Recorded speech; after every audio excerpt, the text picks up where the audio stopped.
Mount Everest, the world's highest mountain.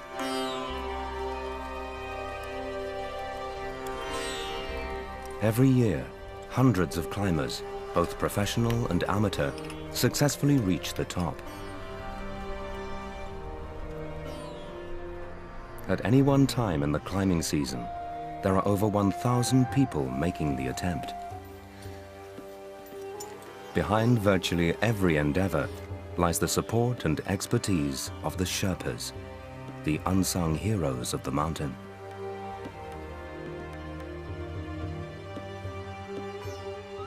They guide, carry the equipment, prepare the routes, and rescue climbers who get into difficulty, every day risking their own lives so that others can claim the glory. Without them, only the hardiest and most skilled mountaineers would succeed. This is their story.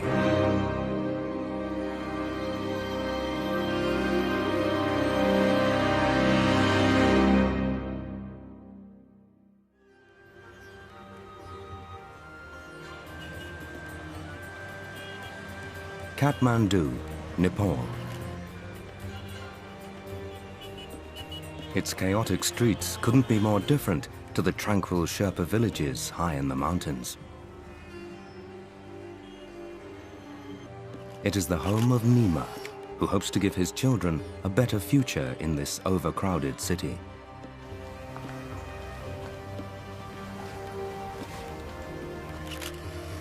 Purba comes from a remote forest village in the Makalu region. Lukla, the hub of Himalayan tourism, is the home of Nima Tenji.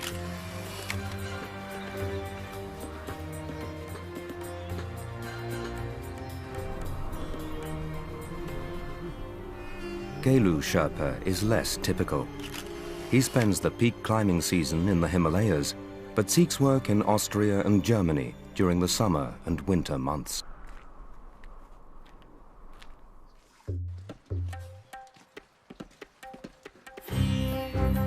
It's spring, 2011. The four Sherpas have been hired by Theo Fritsche, an extreme climber from Austria, and Jochen Hemleb, an alpine historian from Germany, to take part in an international expedition up Everest.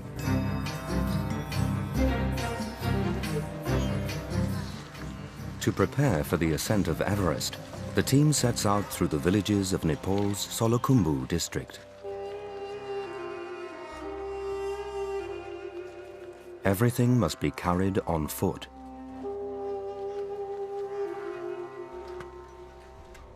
Purba, Nima Tenji, Nima and Gelu are not the only Nepalese who are needed.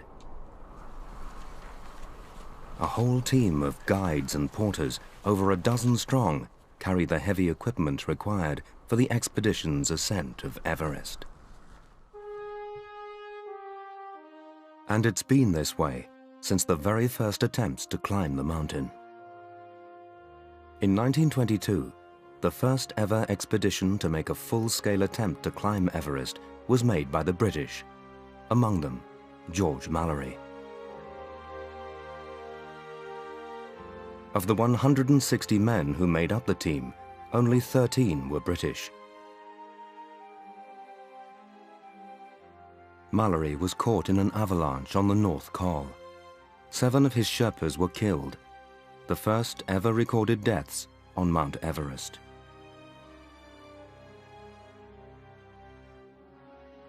Two years later, the team tried again. This time, with Mallory was Oxford student Andrew Irvine. On June the 6th, Mallory and Irvine set off with 5 Sherpas. The Sherpas all returned safely, but Mallory and Irvine vanished. Whether they reached the top 29 years before Hillary and Norgay has been the subject of heated debate ever since.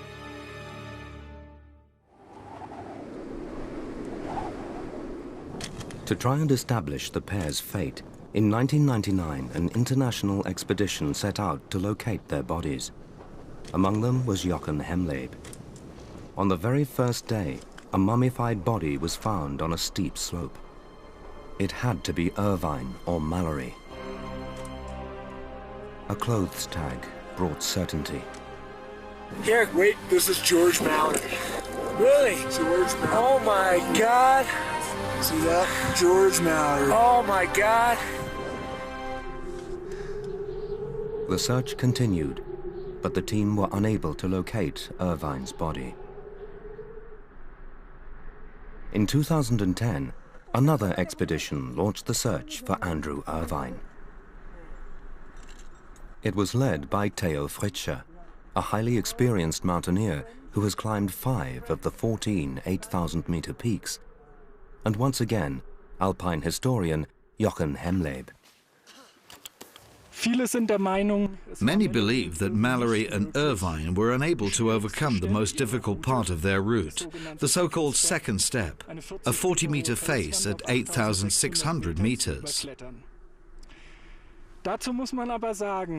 However, our expedition member Theo Fritsche climbed that passage solo, without rope, in 2001. He thinks that this must have also been possible for Mallory and Irvine. Fritsche wanted to establish whether Mallory and Irvine could have reached the summit with only the equipment that was available at the time. In 2001, I approached Everest in simple clothing, with just an emergency down jacket in my pack and no additional oxygen. I wanted to climb the mountain with fair means. From what I know today, Mallory or Irvine, at least one of them, may have been on the summit. The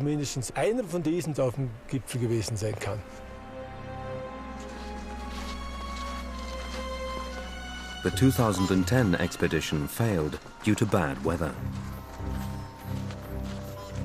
Now, just 1 year later, Theo Fritsche and Jochen Hemleb are taking another shot. And it is for this reason that they have hired Perba, Nima Tenji, Nima, and Gelu. The 4 Sherpas will search for Irvine's body near Everest's peak. The history of the Sherpa people on the south side of the Himalayas goes back some 500 years. The literal meaning of Sherpa is the people from the east. A nomadic people, 4 different groups migrated from the highlands of Tibet into today's Nepal, where they settled at the foot of these 7,000 and 8,000-meter mountains.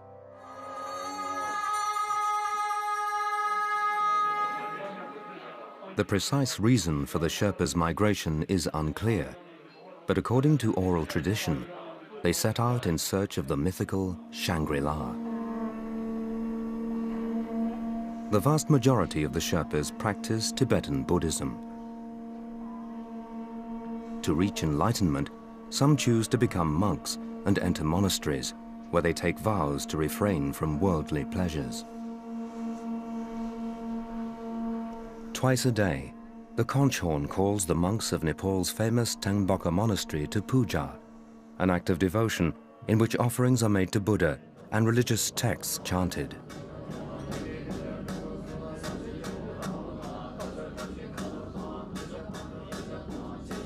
Young boys enter the monastic community at the age of 5 or 6. They will live a life of abstinence and austerity and spend many hours in meditation.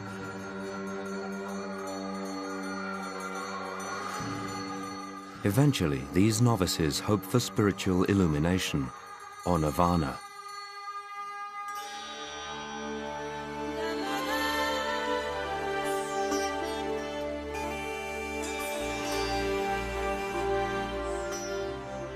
The Sherpa word for Everest is Komolungma, goddess mother of the world. So many choose to live high in the mountains above 3,000 meters, as close to the seat of the gods as possible.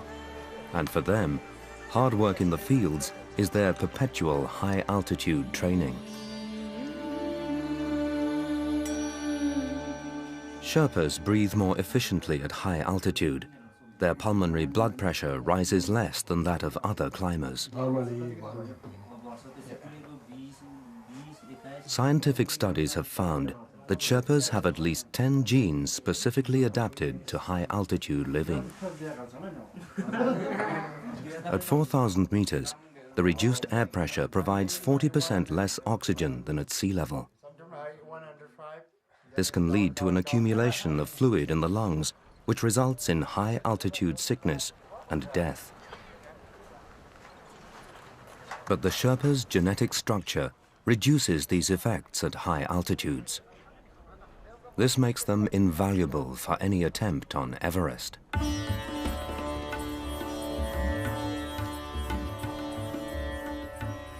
Nevertheless, the Sherpas, along with the rest of the team, must spend several weeks acclimatizing themselves.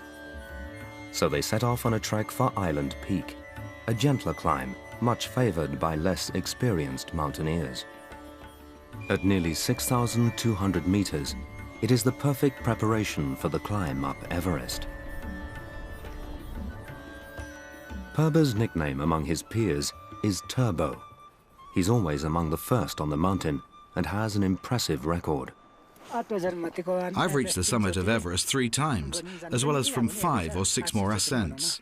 I've also stood on Annapurna 4 times, on the Barunsa, the Makalu, and on many peaks along the Indian and Pakistani border, and on Manaslu.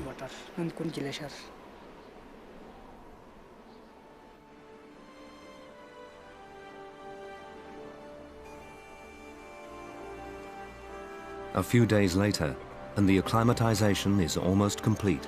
Wow! Yeah, baby. Yeah. As they reach Renjo Pass at 5,300 meters, they get their first glimpse of Mount Everest itself. Now the Sherpas will come into their own. One aspect is the Sherpas' sheer hardiness. We have already seen what great achievers they are, how able they are to push to great heights in a short time. We Westerners require much longer recovery periods. The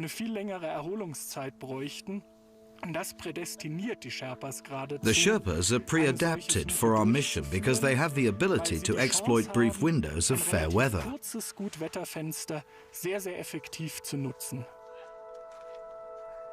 On every journey into the mountains, the Sherpas tie prayer flags along the route. The flags are to seek divine blessing, spread compassion, and bring good luck to the expedition.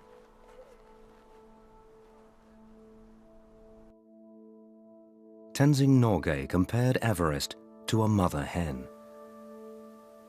For Sherpas, climbing Everest has nothing to do with personal glory.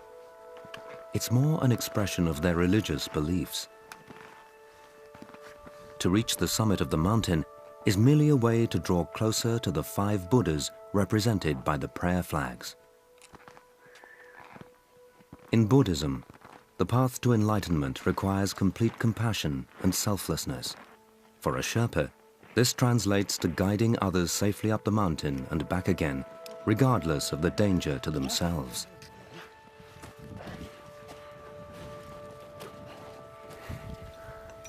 Of the more than 200 people who have died climbing Everest, a third have been Sherpas.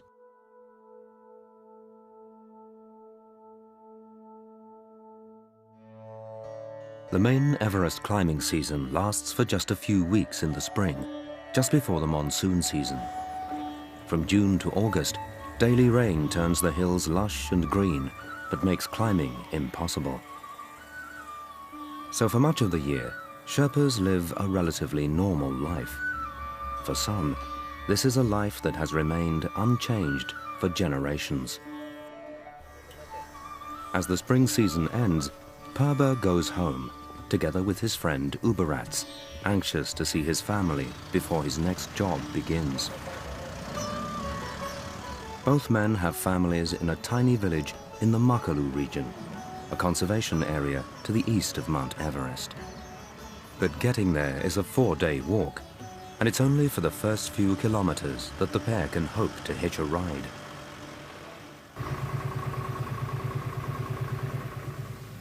Abruptly, the more comfortable leg of Purba and Uberats's journey comes to an end.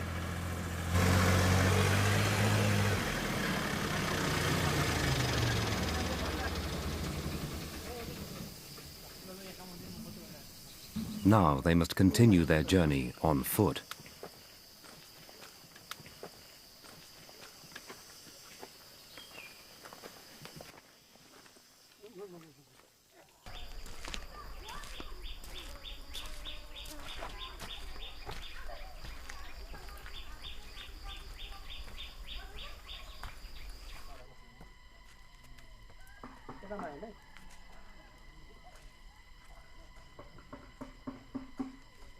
Uberats is growing weary after the long walk, so Purba stops at a farmhouse on the edge of the road to buy refreshments.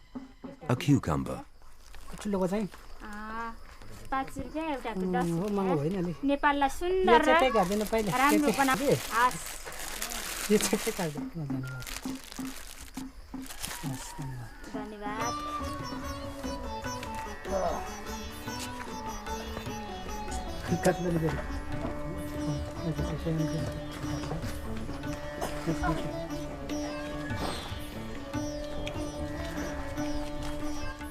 Refreshed, they can continue their journey homeward.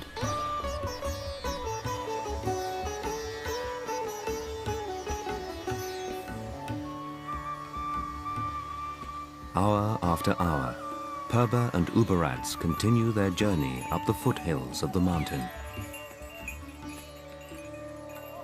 It's Saturday, market day in Canterbury. Once a week, local farmers and traveling merchants come here to sell their goods.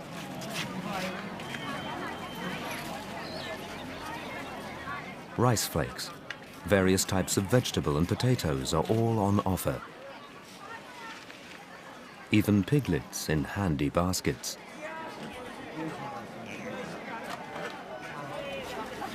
Purba is looking for a gift for his little boy. It's the last big market on his way home, but it's still 2 days from his village.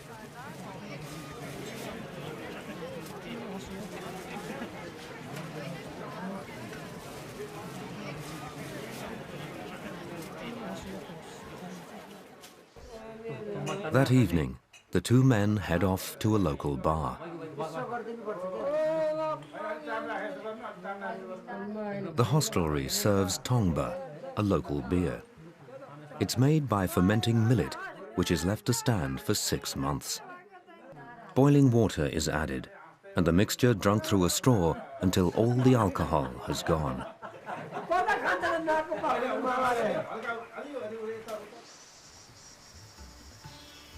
Next morning, they continue.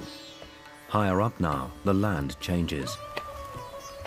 The soil is too poor for rice, so the farmers grow corn and sorghum, a type of grass grown for its edible grain. Sorghum is one of the staple sources of nutrition and is used to make bread. But it has another use. From it they brew the tongba that Purba so enjoyed the night before.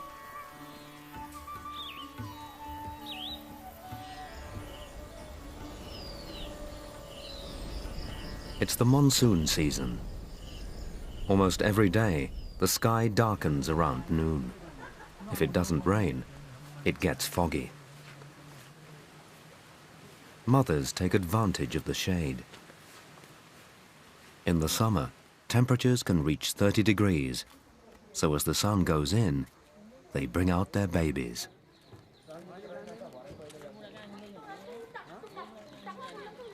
By now, Purba and Uberats are only a day's walk away from home. In the heavy rain, they meet men from their village.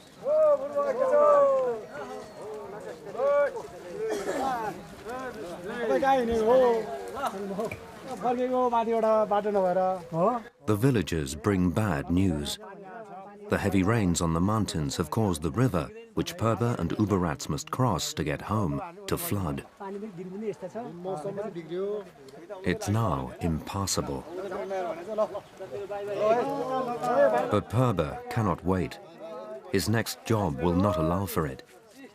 Now he won't be able to see his wife and children for another 3 to 4 months. So instead, Perba decides to visit his uncle, who lives on this side of the river. But to get there, he has to cross one of the last few patches of mountain forest. Illegal smuggling of timber to India is endemic, and as a result, Nepal's forests are declining rapidly.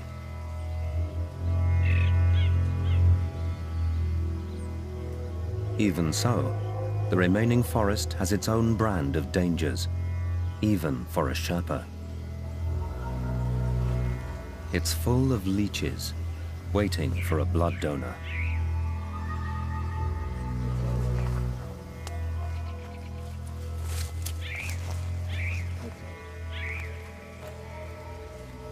In no time at all, Perba's legs are covered with leeches.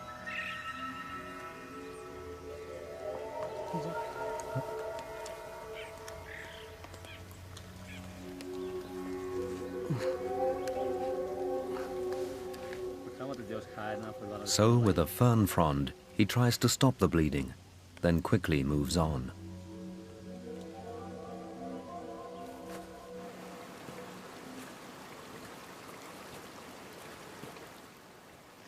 Finally, on the 3rd day, Perba reaches his uncle's house.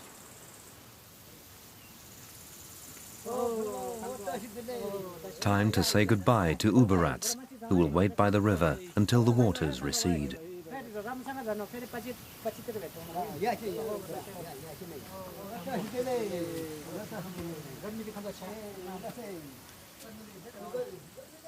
Uberats must carry his heavy basket alone now.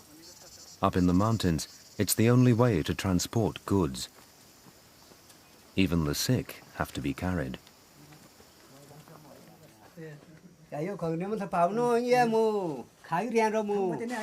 In the tiny kitchen, Perba's cousin is preparing lunch. While she bakes chapati, a flatbread, Perba recounts his experiences up the mountains. Unable to get home to his family, he has little choice but to leave his things, especially the money he has earned as a guide, with his uncle until his wife can come and get them. His cousin prepares the traditional dish of dal bhat, rice served with lentil soup and a vegetable curry. It's the staple diet of the Nepalese, and in its many variations, eaten twice a day.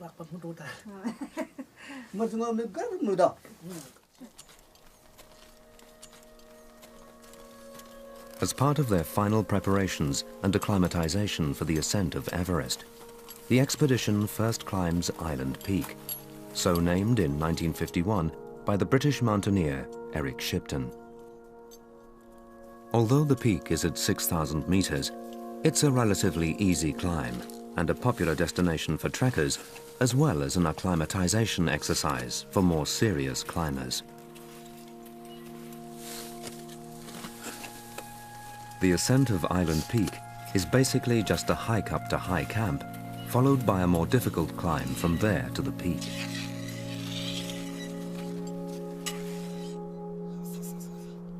It's little more than a walk in the park for a Sherpa like Nima Tenji. Everest presents a much tougher challenge. But as with all Sherpas, his client's safety is paramount, regardless of any risk to himself. I've been working in the expedition business for 8 years now.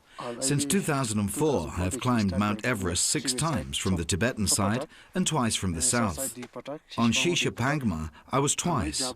In our work, it's important to not just get our clients to the top, but also safely back down. I hope we can do that again this time.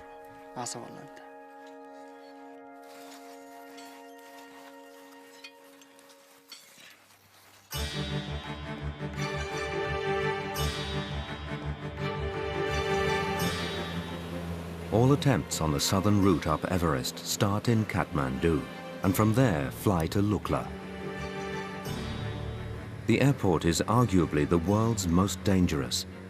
At the north end of the runway are mountains, and at the other end a 600-meter drop into the valleys below.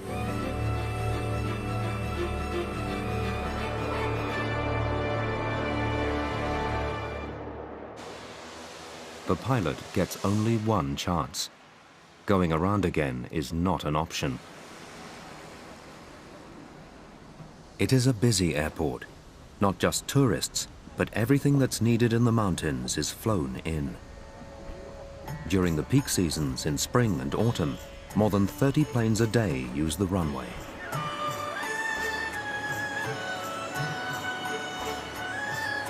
Construction of the airport was initiated by none other than Sir Edmund Hillary. But inevitably, it was the Sherpas who built it, by hand. Just south of Lukla is Nima Tenji's home, but with few roads, it's a 2-day journey on foot. Lukla is the gateway to Everest. Porters crowd the streets, eager for the custom of its endless stream of tourists. Here, modern tourism comes face to face with the harsh realities of life as a Sherpa. In the absence of roads and trucks, building materials are procured by hand. But as a well-established mountain guide, Nima Tenji is wealthy enough to avoid such back-breaking work.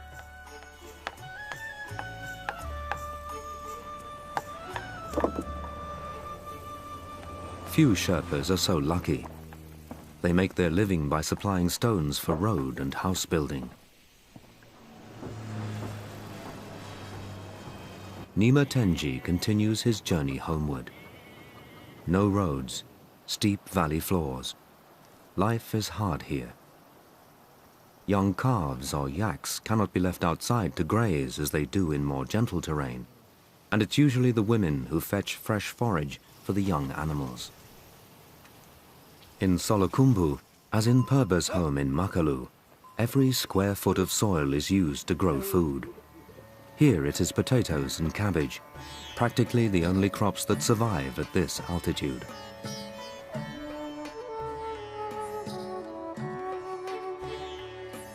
Around noon, clouds build on the flanks of the Himalayas. Even near the end of the monsoon season, it rains almost every day. Although the Sherpas now have modern thermal clothing, still their most important piece of equipment is the humble umbrella.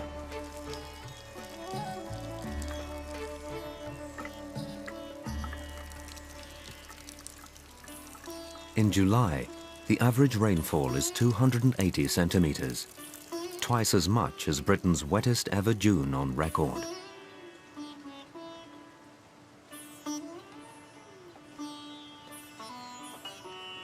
Whether climbing mountains or at home in their villages, the Sherpa people have learned to live with extreme weather.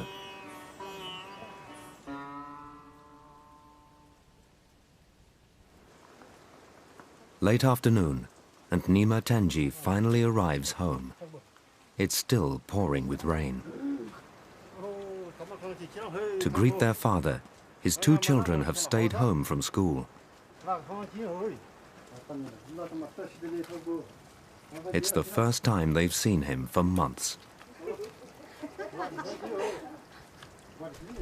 Despite his relative wealth as a guide, nevertheless, Nima is still building this small home with his own bare hands. Once inside, the children wait impatiently to see what Daddy has brought them. Like children the world over, they love sweets. But today they have a gift of much greater value.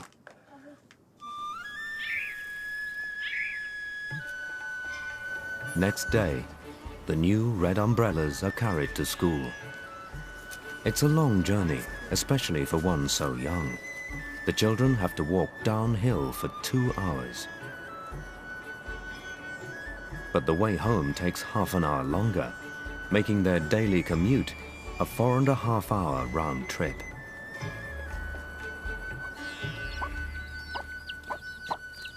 Nima Tenji's little farm lies at 2,900 meters.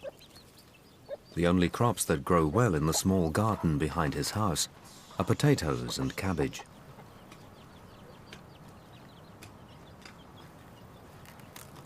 During the few months Nima Tenji spends at home, he helps his wife Futi. The rest of the time she looks after the family in the fields on her own. With no shops a Westerner would recognize, the family has to store their year's supply of potatoes.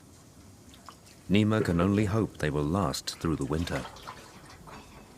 But life is not always unremittingly hard work. While Futi looks after the children and prepares dinner, Nima Tenji takes the opportunity to visit nearby Pangom Monastery. But today is not a day of meditation and prayer, but one of celebration, a curious blend of ancient tradition and modern Western culture. First, the Sherpani perform their traditional dance. Then it's time to get right up to date.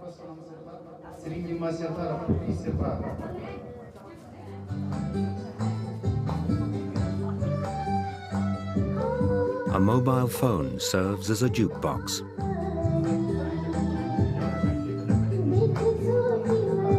First, the children perform a dance. Then everyone joins in. It is a rare break from Nima Tenji's otherwise harsh life, alternating between farming his small holding and guiding climbers up the mountains.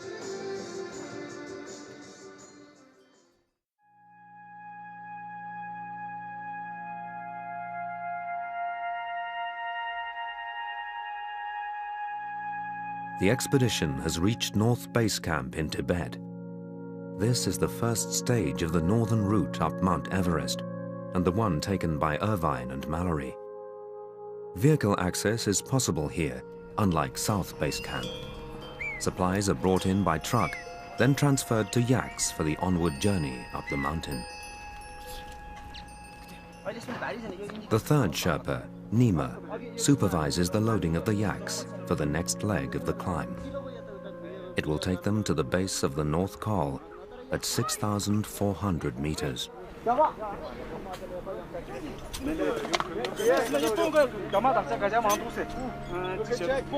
Tact and savvy are needed in these negotiations. Every time they weigh the loads, the Tibetan aides come up with different results. Finally, all the pieces have been weighed and all differences cleared up. Now the yaks can be loaded for the ascent to the ABC, the Advanced Base Camp. As always, the Sherpas will look after their clients well during the ascent. A complete kitchen, including gas bottles and food for a month, is loaded, and the yak caravan sets off.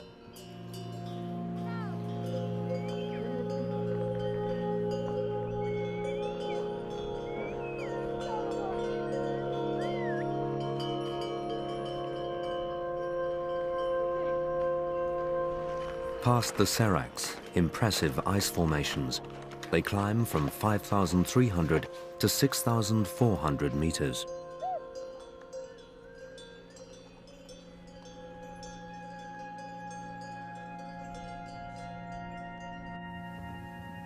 Once there, the Sherpas will set up a camp where the expedition members will stay for around a month, depending on weather conditions. They will set up the tents, cook, and wash up for their clients.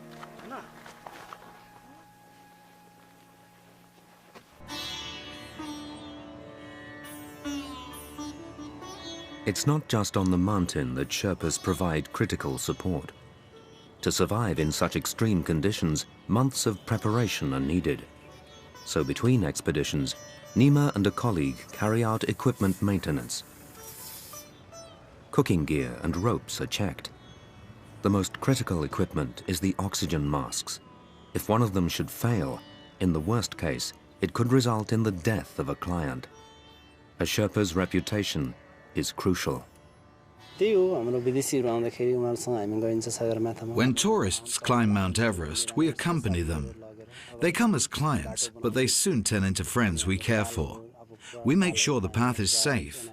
We look after the tents, the food, and most importantly, the oxygen bottles. When clients don't make it to the peak, we bring them back safely. They often come again, in the hope of a successful second try. Word gets around. When more clients come, we have a secure income.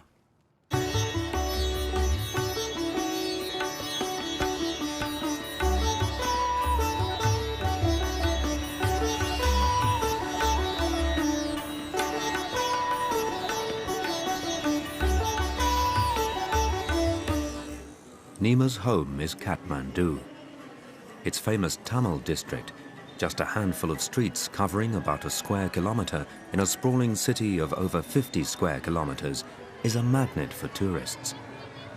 Over 2,500 businesses are crammed into this area. And it's not just trekking gear that attracts the visitors. The shops sell everything a tourist could wish for. From souvenirs to carpets, pashminas to woolen goods, and not least, tanka.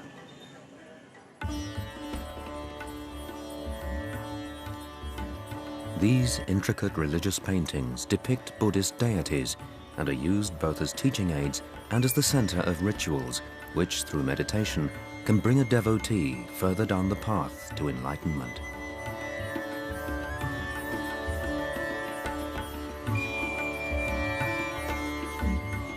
Nothing better illustrates the deeply spiritual nature of the Nepalese people in an otherwise chaotic and commercialized city.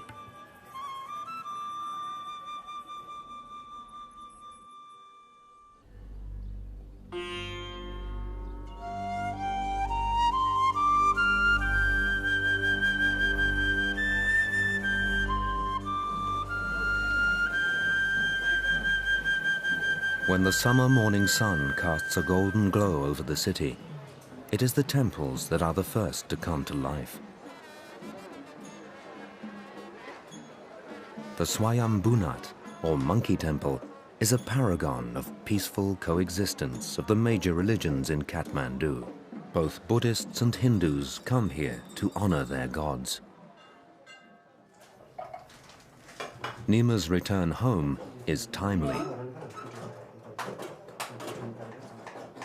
His wife, Dolma, is pregnant, and the new baby is due any day now. So he prepares breakfast for their little son. It's an easy task compared to cooking halfway up a mountain. Traditional tsampa is served, fried barley flour with salted butter tea.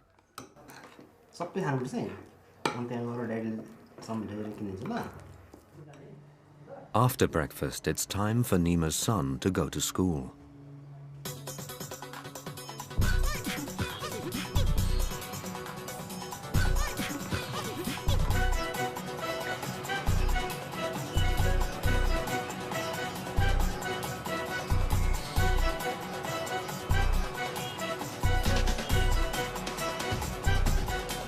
Unlike Nima Tenji's children, he doesn't have to walk for 4.5 hours. But in many ways, his journey is just as dangerous. The roads in Kathmandu are full of hazards. In the morning and evening rush hours, the city's crossroads are a nightmare. Getting around Kathmandu is no easy task either. Apart from riding a motorbike, the fastest way to get around the city is the tempo. These three-wheeled vehicles are found across Asia. Their exhausts choke entire cities.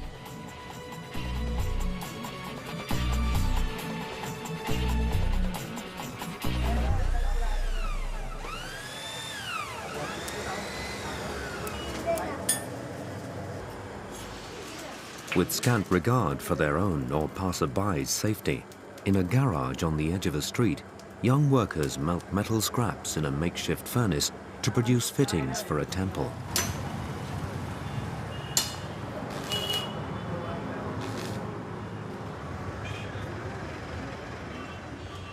Hygiene doesn't feature too strongly either. Next door, salted wild boar meat is for sale. There is no limit to the pollution and noise. Nima is making one of his rare visits to the Tamil district. It is here that he will find the greatest choice of pashminas, traditional Kashmir shawls. After his long months away, he is looking for a gift for his wife. Mission accomplished, in the afternoon he leaves the hectic city behind him and withdraws to the Pulahari monastery. Away from the hustle and bustle of the city, he seeks Buddha's blessing for the imminent birth of his child. He lights butter lamps and incense sticks, but he knows Buddha's blessing is not so easily attained. It is only through good deeds, compassion, and self-sacrifice that his wish may be granted. It is a principle all Sherpas bring to the task of guiding on the mountains.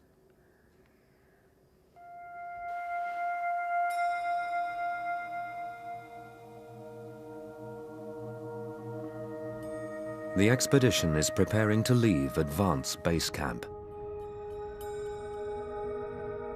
To reach Camp 4, they must climb the glacier to the foot of the North Col, which is over 7,000 meters high.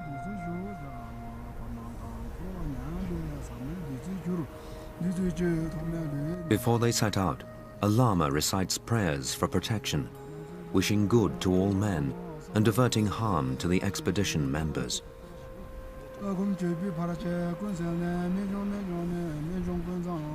Gelu was the last to join the team. He is a highly valued member because he also took part in the 2010 search expedition for Irvine's body.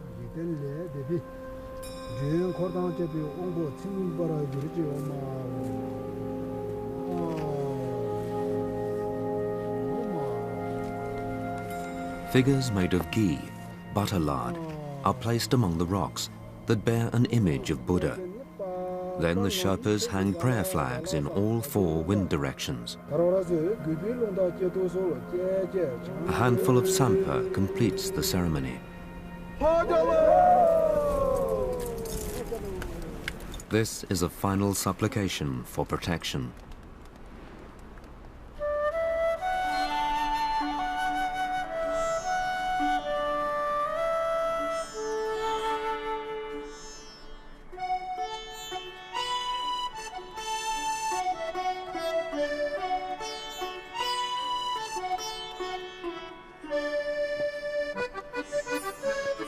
When the tourist season is over, not all Sherpas return to their homes.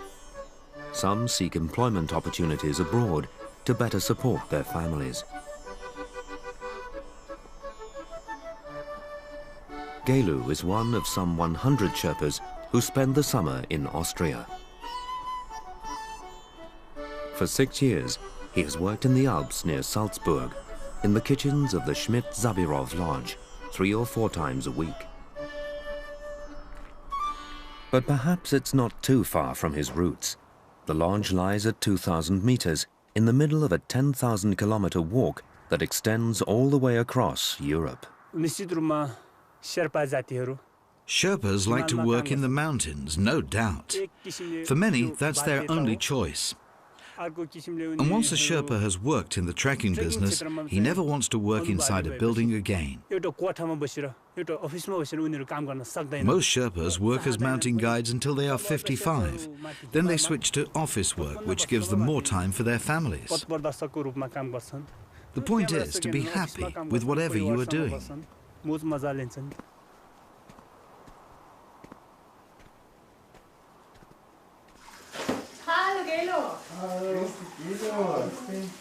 Was anstrengend. Oh, Wahnsinn. Sehr heiß, gut war. Zu heiß und schwer. Dankeschön. Schön. Sind alles im Keller? Alles im Keller, Dankeschön. Gelu may be happiest outdoors and up in the mountains, But working in the lodge's kitchens has its benefits. Denke dann Hummus. Ja, Hummus. Machst du fertig? Ja, mach ich. Danke. Apart from the income it brings during Everest's off-season for guiding, the skills Gelu has learnt stand him in good stead when it is time to return home. In the tourist lodges at the foot of the Himalayas, these new skills can be used to further supplement his income.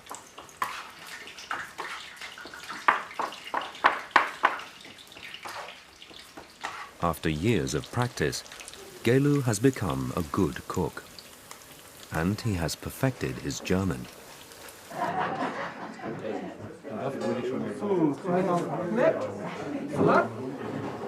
But it is up in the high mountains that Gelu really feels happiest.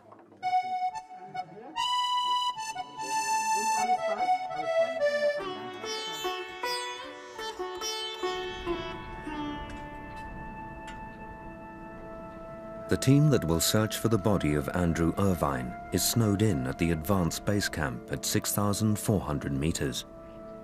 Although the sun is out now, there has been fresh snowfall every day, preventing an ascent to the search area. The climbers try to pass the time by planning the next stage of the expedition.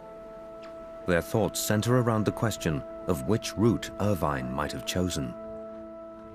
Der Hintergrund unserer Suchstrategie nach Andrew Irvines Leiche. Our search strategy is based on the fact that Irvine's body has been seen once with certainty, but possibly 3 times. Bereits aber auch 3-mal gesichtet wurde. The most credible report, in my opinion, is that of a Chinese climber, Chu Qing, who in 1960 saw a body near the ridge which can only have been Irvine's. Since at that time, Mallory and Irvine were the only ones missing in that area. Trying to put themselves in Irvine's shoes, the climbers hoped to work out the route he was taking back down the mountain before he disappeared. Also ich kann mir ganz gut vorstellen, aufgrund der Erschöpfung, aufgrund dessen, dass I can well imagine that, in a state of exhaustion, one could miss a correct turn and would then simply continue in the hope of finding a rock crevice. Dann gerade weitergeht in der Hoffnung, wenn man dann eine some rock crevice to spend the night, or just to survive. Noch zu übernachten beziehungsweise auch hier zu überleben. Mein Vorschlag ist, I suggest we climb up the normal route to the ridge, like we did last year. Then follow the ridge downward and search close to the ridgeline. Und dort möglichst dicht an der Gradlinie suchen.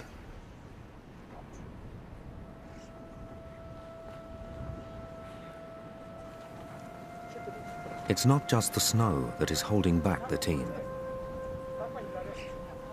The summit of Everest is the dividing line between China and Nepal. Ascending via the southern route requires a permit from only the Nepalese, but Mallory and Irvine had taken the northern route. This route passes through Chinese territory, and a permit is required from their authorities. For 3 weeks, the expedition is condemned to wait until the Chinese authorities have prepared the route.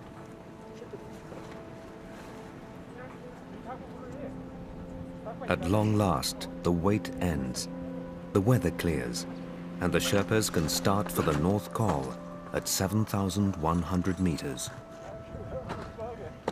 Once there, they will set up camp with everything they need for the search.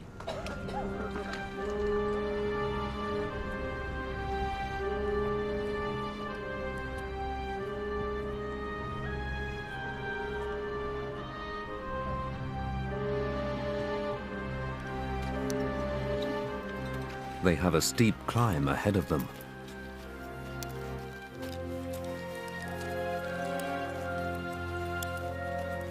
But in spite of the altitude, the Sherpas move incredibly fast.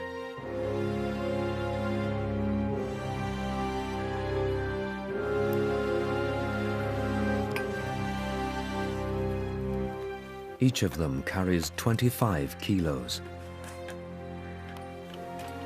Regardless of the thin air and an ascent of 700 meters, they only take 2 hours.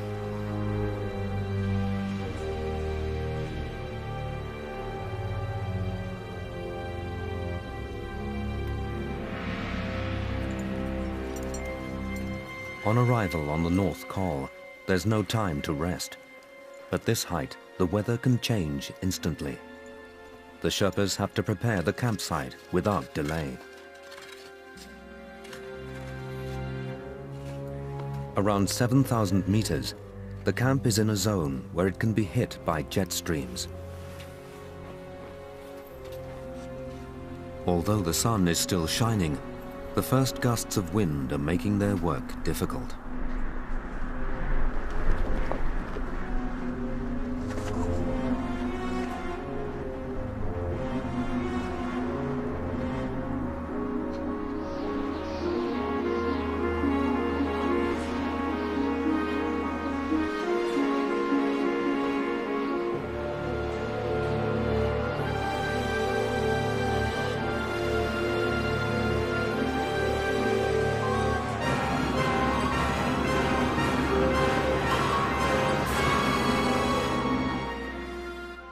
By nightfall, the wind has calmed down, a welcome surprise.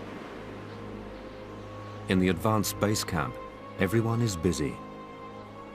While the Sherpas plan the next day's search, the first climbers, ant-like, are already on their way to the summit.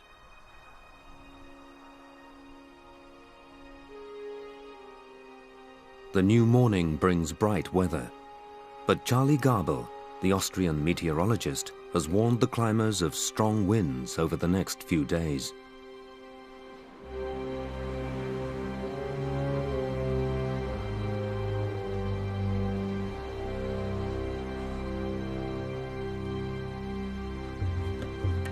But the Sherpas are not put off. Along the ascent route to the 2 highest camps, traffic is heavy. Other climbers have taken advantage of the fine weather and are already on the way back down. Through his telescope, Jochen Hemleb watches the ascent of the search team to Camp 6 at 8,300 meters. The greatest challenge is the environment. Sleeping in a tent at 38, 40 degrees centigrade below zero. In Camp 6, even the melting of snow is a problem. To get 1 liter of water, it takes 1 to 1.5 hours. Putting on a pair of expedition shoes can take more than an hour. And then you still have to strap on the crampons. For most people, this is difficult to imagine.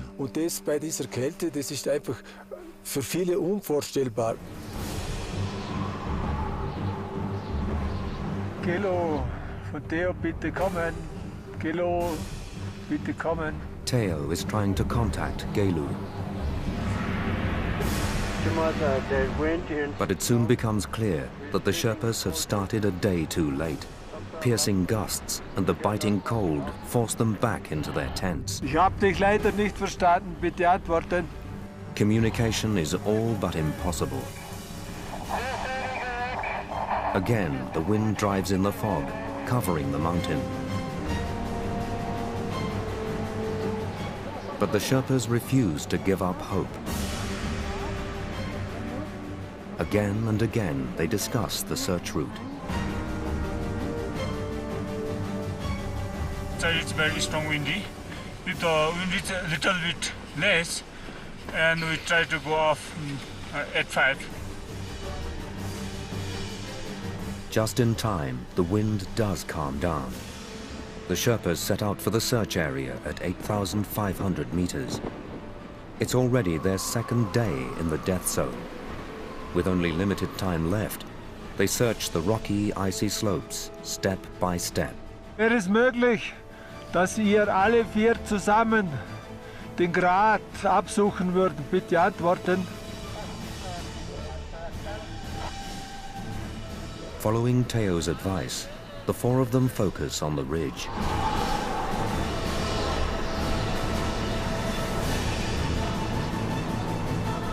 It's steep here. Oxygen masks and snow goggles limit visibility.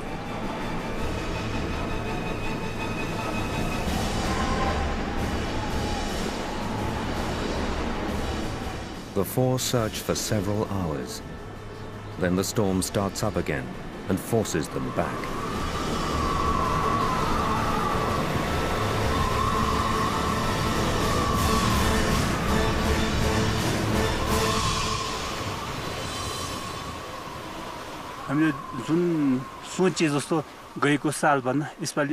The search this year was better, more precise than last year.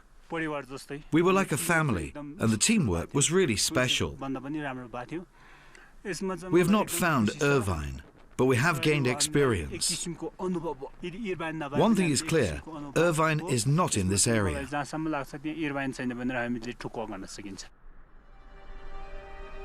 The Sherpas have done their best. But with so many rock crevices and snow drifts to conceal a body, Mount Everest could hold its secret forever. The expedition over, the four Sherpas fade quietly into the background. After 6 months, Purba can finally see his little boy again. Nima Tenji completed his house. Nima is now the proud father of a little daughter.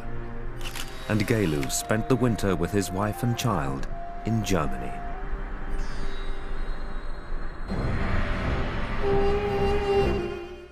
Tomorrow night on BBC4, celebrating the life of a unique musician, a tribute to sitar guru Ravi Shankar at 10 o'clock. Then playing with George Harrison, Bob Dylan and Eric Clapton, a concert for Bangladesh at 10.